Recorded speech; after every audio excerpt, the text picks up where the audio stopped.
Bonjour à tous, aujourd'hui je vais vous parler de la capsule 2, les différents types d'électrodes et mesures potentiométriques. Attention, cette capsule vidéo, il faut la connaître parfaitement.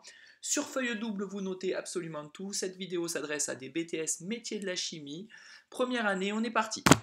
Donc on va commencer par évoquer ensemble les trois types d'électrodes. La première électrode s'appelle l'électrode de première espèce. Elle est constituée généralement du métal réducteur qui plonge dans la solution contenant donc son ion métallique. Évidemment, ce type d'électrode, vous l'avez déjà vu, et notamment ici, vous en avez même vu deux, puisque ici on a deux demi-piles, et on voit donc qu'il y a deux électrodes de première espèce, l'une constituée par le cuivre et l'ion et la solution électrolytique d'ion cuivre Cu2+, et l'autre électrode Zn avec la solution d'ion Zn2+. Donc ça, c'est ce que vous avez vu dans la capsule A, je n'y reviens pas.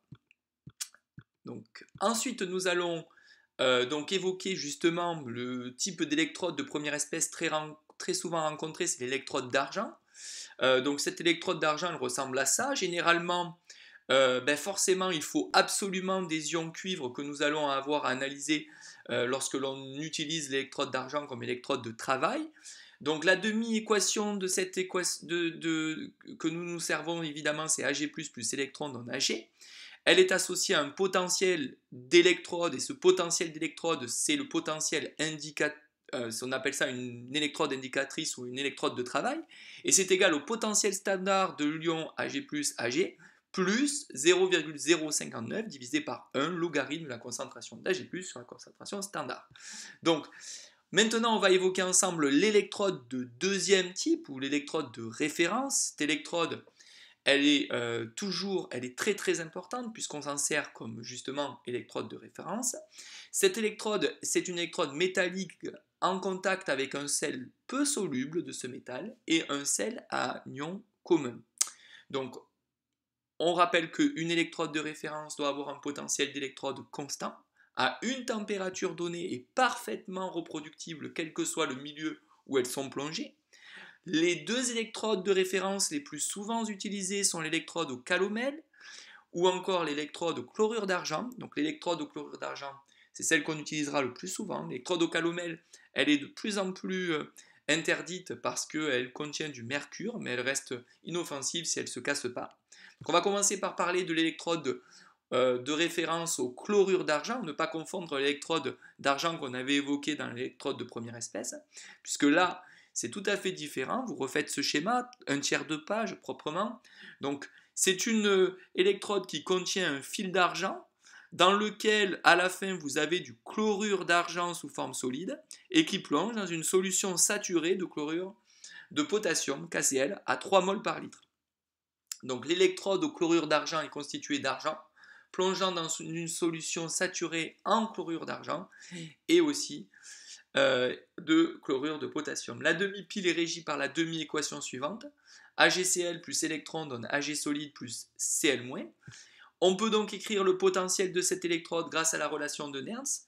Le potentiel de l'électrode, qu'on appelle aussi potentiel de référence, est égal au potentiel standard du couple AgCl-Ag plus 0,059 divisé par 1 sur le logarithme de la concentration standard sur la concentration des ions Cl-.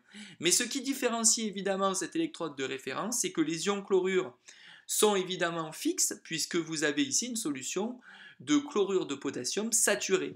Et donc la concentration en ion chlorure est fixe, et nous avons ici égal à 3 mols par litre. Et donc c'est ce qui fait que ce terme-là est constant et que le potentiel est constant. Et c'est ce qui définit une potentiel d'électrode, c'est qu'il est constant. Donc, on va parler maintenant de l'ECS, c'est-à-dire de l'électrode au calomel saturé, qu'on appelle ECRS. Cette schématisation de l'électrode, elle est intéressante puisque vous allez l'utiliser, autant savoir un peu de quoi elle est constituée. L'électrode au calomel saturé est constituée donc d'une couche de calomel, Hg2Cl2, plongée dans du mercure liquide. Alors évidemment, le mercure liquide, c'est très dangereux et c'est pour ça que ces électrodes sont de moins en moins utilisées. L'ensemble est plongé dans une solution de chlorure de potassium.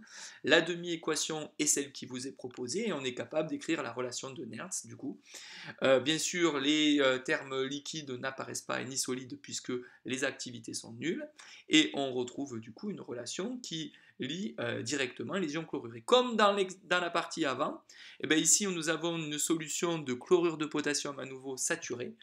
Les ions en chlorure donc sont fixes puisque saturés, et on retrouve que ce potentiel est donc constant, et donc le potentiel de référence est donc directement lié à quelque chose de tout est constant, puisque le potentiel standard c'est une valeur tabulée, et que 0,059 divisé par 2 logarithme de la concentration standard sur la concentration en ion chlorure, le tout au carré, ben forcément aussi constant.